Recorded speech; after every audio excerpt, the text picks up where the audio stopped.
अब इस वीडियो में हम लोग द्रव्य तरंग से संबंधित डेविसन तथा जर्मन का प्रयोग पढ़ते हैं। तो वैज्ञानिक डेविसन और जर्मन ने कहा कि यदि डी ब्रोगली की परिकल्पना सत्य है तो किसी गतिमान कण से संबंधित यदि कोई तरंगदैर्घ्य गतिमान कण से यदि कोई तरंगदैर्घ्य संबंधित है तो उसको विवर्तन प्रस्तुत करना चाहिए, क्योंकि तरंगों का एक गुण है विवर्तन, कैरेक्टरिस्टिक गुण है, अभिलाक्षणिक गुण है। इसलिए उन्होंने तो वैज्ञानिक डेविसन तथा जर्मन ने इलेक्ट्रॉन पुंज को निकिल प्लेट पर आपतित कर उस निकिल प्लेट से विवर्तित इलेक्ट्रॉनों की संख्या को या विवर्तन को देखकर यह निष्कर्ष निकाला। और इसके लिए उन्होंने यह व्यवस्था की, उन्होंने एक लो वोल्टेज बैटरी अर्थात निम्न विभव की बैटरी से एक फिलामेंट को संबंधित कर दिया और उसके आगे एक छिद्रनुमा एनोड सिलेंड्रिकल एनोड लगाया और इस फिलामेंट और एनोड के बीच एक उच्च विभव की बैटरी जोड़ी, जिससे हम फिलामेंट और एनोड के बीच उच्च विभवांतर स्थापित कर फिलामेंट से निकलने वाले इलेक्ट्रॉनों को त्वरित वेग प्रदान कर सकते हैं।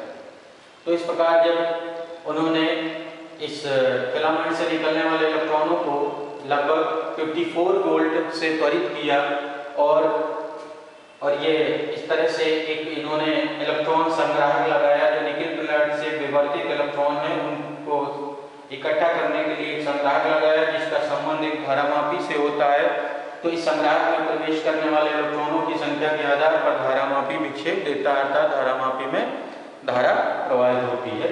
तो इसकी गणना तो इन्होंने ये देखा कि जब विभवांतर 54 वोल्ट होता है और यह जो विवर्तित कोण होता है, एंगल ऑफ डिफ्लेक्शन कह लीजिए इसको, 50 डिग्री के करीब जब होता है तो उस समय धारामापी में अधिकतम विक्षोभ होता है। अर्थात उन्होंने यह निष्कर्ष निकाला कि इस 50 डिग्री कोण पर 50 डिग्री कोण पर सबसे अधिक इलेक्ट्रॉन विवर्तित होते हैं, अर्थात जो संकोशी व्यतिकरण की घटना को प्रदर्शित करते हैं।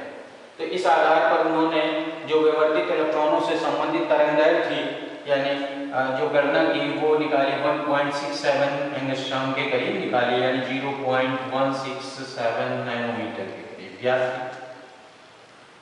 अब यदि डी ब्रोगली के अनुसार डी ब्रोगली तरंगदैर्घ्य देखी जाए तो डी ब्रोगली तरंगदैर्घ्य h अपॉन होता है ये 1.227/√v होता है, तो इसको नैनोमीटर में या ऐसे 12.27/√v एंगस्ट्रॉम में। तो यदि हम डेविसन तथा जर्मन के प्रयोग में v बराबर 54 लिखा जाए, फिर v की जगह 54 रखा जाए तो लैम्डा बराबर आ जाता है 12.27/√v यानी √54।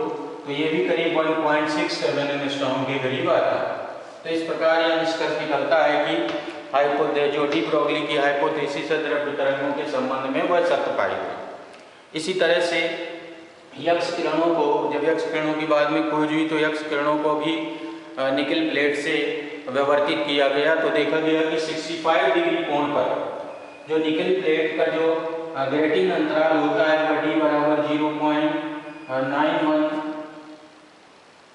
एंगस्ट्रॉम के करीब होता है, 0.91 एंगस्ट्रॉम के करीब होता है। तो इसके लिए ब्रैग सलाह एक है 2d sin थीटा = लैम्डा के।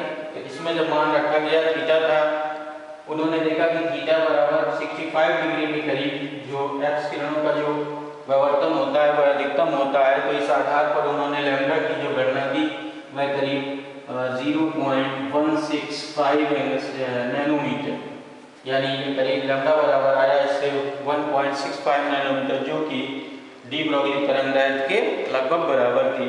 तो इस प्रकार इन दोनों प्रयोगों से यह स्पष्ट हो गया कि डी ब्रोगली की जो परिकल्पना है द्रव्य तरंगों से संबंधित वह सही है, अर्थात द्रव्य तरंगों की पुष्टि होती है। डी ब्रोगली तरंगदैर्घ्य जो डी ब्रोगली की जो हाइपोथेसिस है परिकल्पना वह सत्य पाई गई। तो ये है डेविसन तथा जर्मन का प्रयोग द्रव्य तरंगों से संबंधित।